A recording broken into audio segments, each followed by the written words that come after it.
So இப்படி வேணும்னே ஒருத்தவங்களை பற்றி, அதாவது அவங்க கண்டென்ட் கிடைக்கணுன்றதுக்காக இது மற்றவங்க பாமர மக்கள் அமுக்கலாம் சார். ஒரு எஜுகேட்டடு மக்கள்கிட்ட க்ளோஸ் கான்டாக்டில் ஒரு நபரை வந்து யாருமே அழிக்க முடியாது.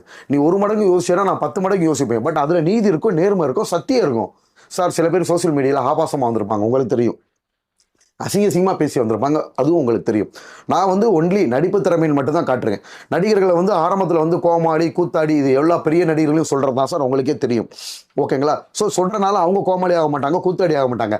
அவங்க திறமையை எக்ஸ்போஸ் பண்ணி அவங்களோட வட்டம் விரிவடைஞ்சிக்கிட்டே போகும் சார். திவாகர் பிசியோதெரபிஸ்ட் டாக்டர் அப்படின்றது மதுரைக்குள்ள மட்டும் தெரிஞ்சது. இப்போ உலக அளவில் பார்க்குறாங்க. நம்மளுக்கு சப்போர்ட் பண்ணுறவங்க நேரடியாக வந்து சப்போர்ட் பண்ண அவசியம் இல்லை.